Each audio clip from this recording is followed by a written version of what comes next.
Hello and welcome to part 1 of building a Dutch windmill with Planet Coaster, and I thought it was a good idea to get off my lazy butt and actually make another episode of a Let's Build, because it has been quite a while and these videos have been rotting and collecting dust in my computer, and I have been putting off making a Let's Build. I'm not entirely sure why. I enjoy making Let's Builds, but the worst thing about them for me is talking for as long as I can, and I really think I should try and talk for the entire video, because many people who make these videos manage to do that, and I'm always asking myself why I struggle so much to continue talking and saying relevant things. I have brought this up many times, but I'm gonna try my hardest to continue talking as long as I can and stay as interesting as I can and not digress as much as I can, because that would be good for my videos and my viewership.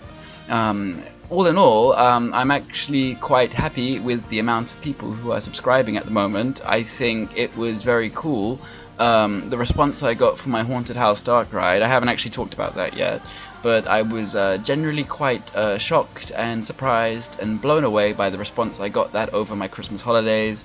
It was the nicest thing to happen to me in Christmas for a very long time. So it was basically my Christmas wish. Actually, I had been setting myself a target, and my target one day was one day for Planet Coaster official to mention one of the things I made. They've actually never mentioned any of the stuff I've made, which is whatever, but I thought that would be my target for the year, would be to create one thing that they would actually mention in their own Facebook page and in their own Twitter.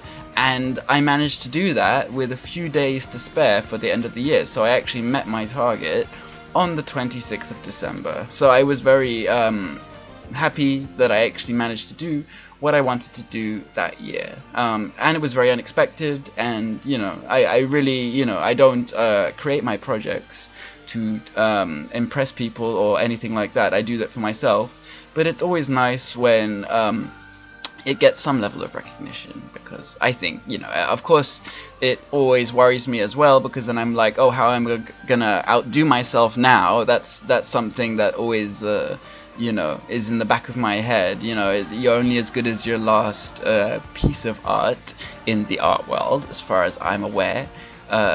I mean, not that that's true or anything, but that tends to be how it is. And the way the internet works, everything has to be fast-paced and come out quickly, and it seems to me quite impossible to get that level of response every video I make. I mean, not that I'm not trying to, but every video I make will never really get that response, because most of the videos I make are parts of time lapses, so it's part 1, part 2, so it's not really a full video, so I don't know if it would get as much response as a full series. I don't know, and I digress. I've moved on in this building. As you can see, I'm working out how to make everything in a sort of sculptural way. It's a very complex shape. Dutch windmills in general, they have a very unique shape. They're sort of hexagonal, but they they gradually come down. And I think I it's not perfect, it's not 100% perfect as much as I want, because the wood panels are only so large and you can't get so much. I really would like some narrower and some smaller wooden panels and some shorter wooden panels. So I did the best I could with what I had. And to continue the hexagonal shape, because it's built sculpturally, it's not really built, centered to anything. I had to really try my hardest to get it to work as well as I could. But all in all, I think it turned out pretty well. It just is a slower way of building, because a lot of the sides I sometimes have to make myself from scratch. And I'm not sure if I actually copied and pasted any of this, but I think it was all made from scratch. Like, every side was made individually and in a unique way, and that was because of the way that Dutch windmills kind of look like that. They look like imperfect shapes. They look, handmade. They don't look like a computer designed them to be perfect.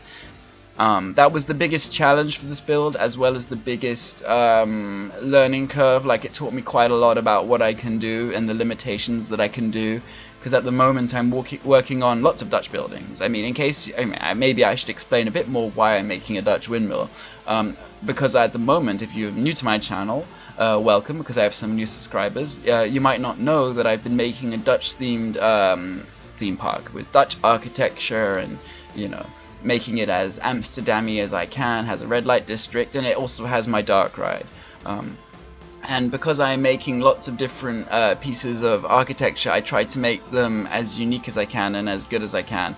And at the moment I'm working on another sort of church tower that you see a lot in Amsterdam. You see them a lot in lots of Dutch cities and towns. Sort of very tall square church tower with many different levels. And I may sound like I'm digressing, but I'm not. I'm gonna get to the point. The point is that this build has really helped me learn how to make many-sided buildings in a better way and in a unique way. This is probably one of the most difficult many-sided buildings to make, though. I mean, if you look at pictures of Dutch windmills, you will see for yourself, and I'm sure you probably don't even have to look at pictures to know what I'm talking about. I want to make several different Dutch windmills. In fact, I've made one more, which is more like a post mill or a standard molen. I don't know how to say that in Dutch, like a standard molen or something. And it looks more boxy, and it's also an older type. So I've got that one down. I wanted to make another windmill that was similar in shape to this one, out of the straw roofed the thatched roofing. But the way they've set up the thatched roofing is that it's in a really weird the arrows are positioned in a really weird way, and it's very difficult to sculpt with, and so every attempt I've made so far has ended in lots of frustration. So I will try to make something as well with a thatched texture, but don't hold your breath, because that one's proving to be a bit more difficult in general. But not to say that it's impossible. I've seen lots of people create some really amazing things with the thatched roofing. It's just a bit of a nightmare. I have this problem when I'm placing there's a roof piece that you can place individually, like wherever you want, like it's not a gridded item. But it's also set up in a way that the arrows don't correlate to a flat surface, meaning that they come off at an angle because the roof is supposed to be put at that certain angle. But that restricts freedom quite a lot, and I'm wondering why they did that. Because if they put the arrows that were and made them parallel to the flattest part of the roof, it would be much easier to sculpt with. That's just a little bit of a nitpick, and I don't know if I'm actually explaining it well enough or if I'm just confusing everyone, but that's something that I have noticed about some of the pieces. And in fact, the orientation of the arrows is not in the most ideal way. So as I can continue talking about how difficult it was to line these things up, and I think this was before the update, I'm not sure, but there was an update where it stopped me being able to copy and paste it at a level like it would. I think this is before that update, so I would have actually built it slightly different now that I look at what I've been making here, that it looks like I made it a bit too complicatedly. I don't even know if that's a word. That's not a word, Snappy Pancakes. I don't care. Anyway, I'm digressing too much, and that's basically what I'm looking at now. It looks like I attempted to build it in a bit more of a difficult way to how I needed to. But that's what I used this sort of build to do. Used it to sort of get better at certain techniques and to try and really make this as well as I could. Another aspect of what I tried to do with this build, each of the panels is supposed to come out at a certain angle to make it look that it's they're not all flat.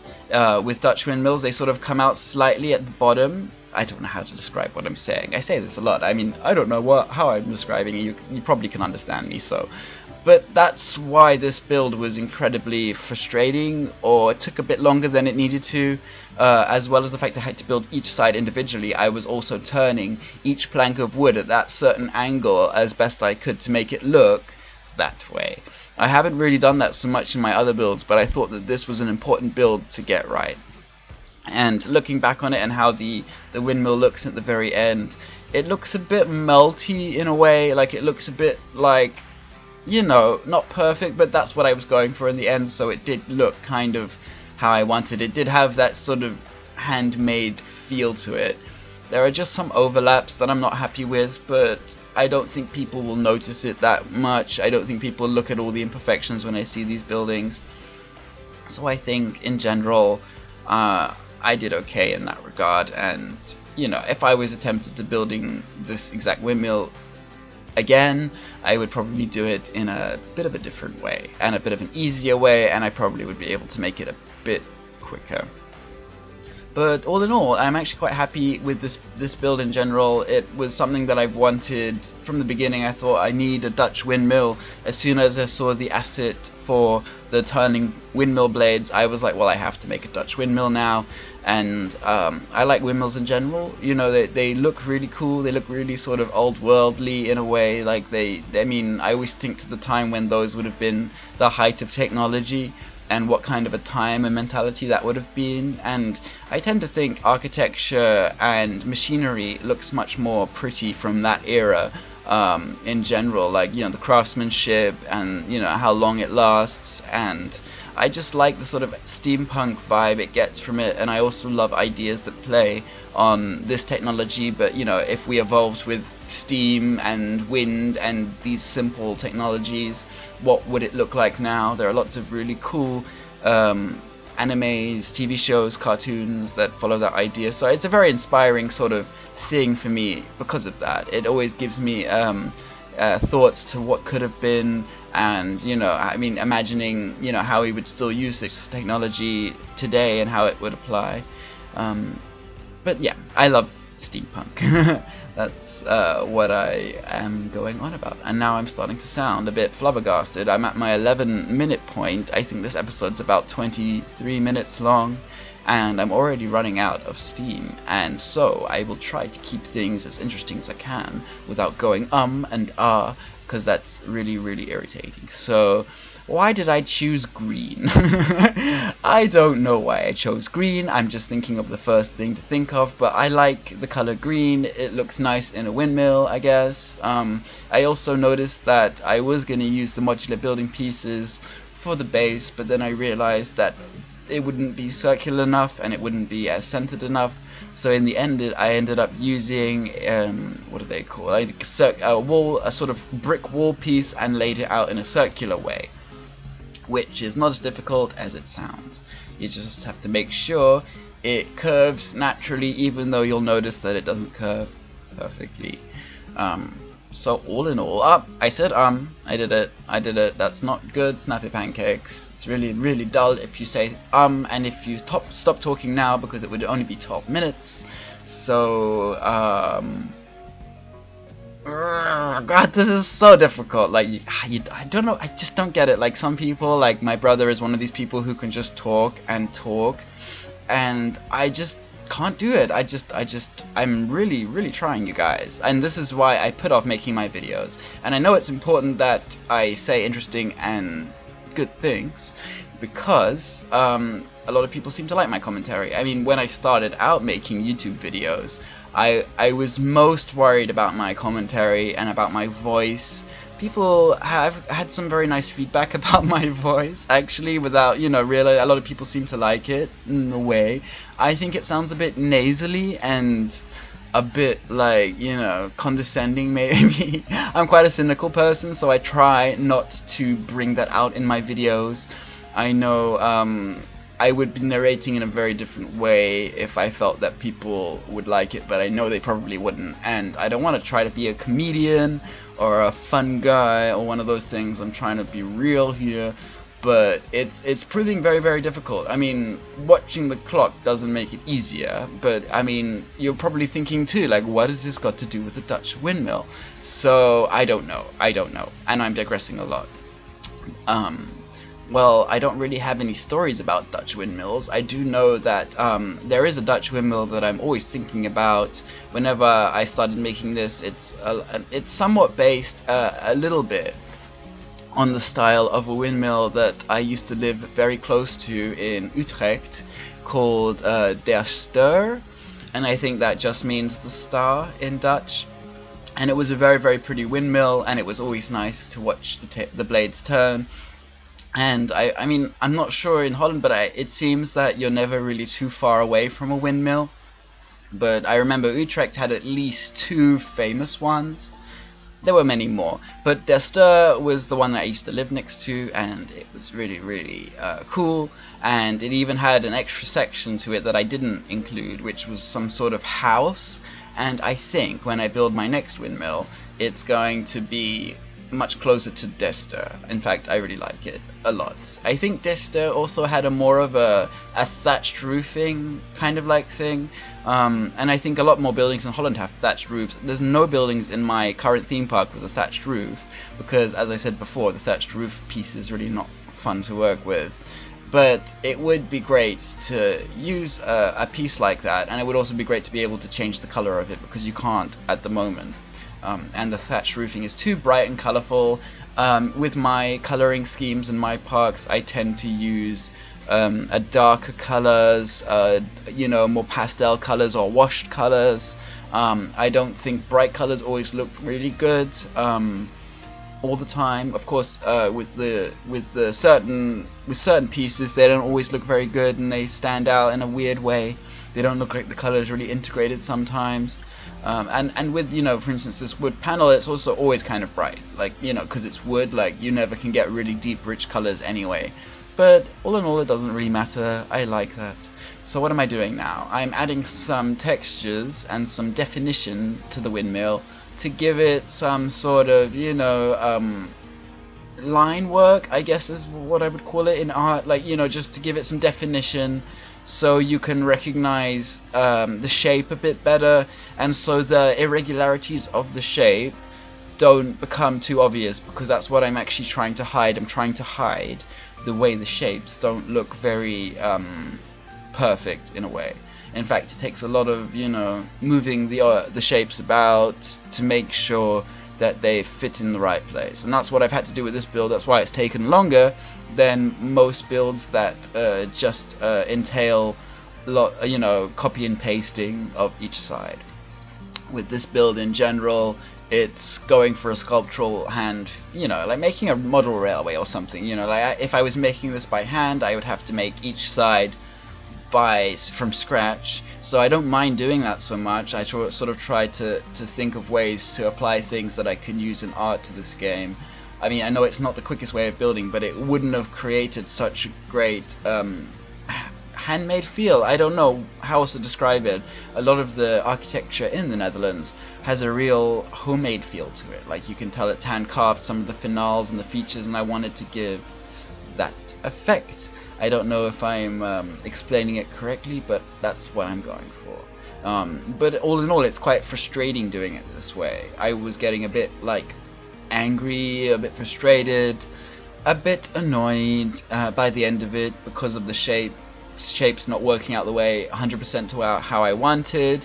It happens to me quite a lot when I'm building this game. It may be hard to believe, but a lot of these things that I create don't turn out 100% how I want. In fact, I always have to compromise lots of things, especially in my Haunted House Dark Ride. If you watch my live streams that I have on my channel, you can see that sometimes things don't work out what I want. The ideas change, the ideas don't work, or the different idea would work better and more interesting. So another reason for making these little white wooden panels going down the side, as well as the fact that they follow the design of windmills, you can really notice a bit better the shape of the wooden panels being at that certain angle. That's the look I was going for, and that's why also the white lines are appearing down the building as I am creating them. Oh god, this is 19 minutes I've been talking. I think, I'm really tempted to just be like, I'll call it there, leave it today, and blah blah blah. But no, I'm gonna continue to the end, because I can prove to myself that I can do this, because it's not difficult talking, it's easy, because I said so. Oh god, I probably sound just like a nutcase when I continue talking when I don't want to. But I mean, I'm not a great talker, guys. I don't like to talk. I don't like to be around people and talk and and you know, I just like to think, they don't need commentary, the whole video speaks for itself. But that is lazy, and that is not cool, and that is, you know, when I started my channel way back when, 1,000 years ago, I did a test. The first video I made, I think I did a commentary for a little bit, and then the second video I didn't do a commentary, or like my first series I took one video where I didn't make a commentary, and that video had as quarter as many views as the other videos, and the other videos didn't have a commentary throughout, they just had about a 10-minute commentary. But that view count and the amount of time that people kept watching was so significant, it really forced my brain to say, look, Snappy Pancakes, you have to do commentary, because you want your channel to do well, so you gotta do commentary. So I'm kind of torturing myself with the commentary. It gets easier as I go along, and now I had to sort of, you know, develop a style of talking that sounds good when I talk. You know, I you know, in the beginning my voice sounded to me very uncomfortable, and I know it does to a lot of people, that they always say, how can you do that? It sounds like I hate the sound of my own voice. And no, I mean, I also hate the sound of my own voice, and you know, I'm like everyone else in that regard. But you just kind of get used to it, and you learn patterns to talk that aren't as obnoxious, or at least I hope aren't as obnoxious as talking in a very informal way. And my voice is getting very, very low. So that being said, I think it gets easier. I just have to practice more, and that's why I'm really forcing myself to talk till the end, because it's good practice for me. This series will be, I think, one more episode. I think it's quite a short build, it didn't take me too long. Either 2 or 3 episodes, and then I'll make a little mini walkthrough which will show a little bit more, because in this this was built before I had sort of started my Netherland Park. I was making stuff and not really putting them anywhere. But now this is sort of integrated around buildings and landscape, which will make it look pretty cool when I'm showing it off.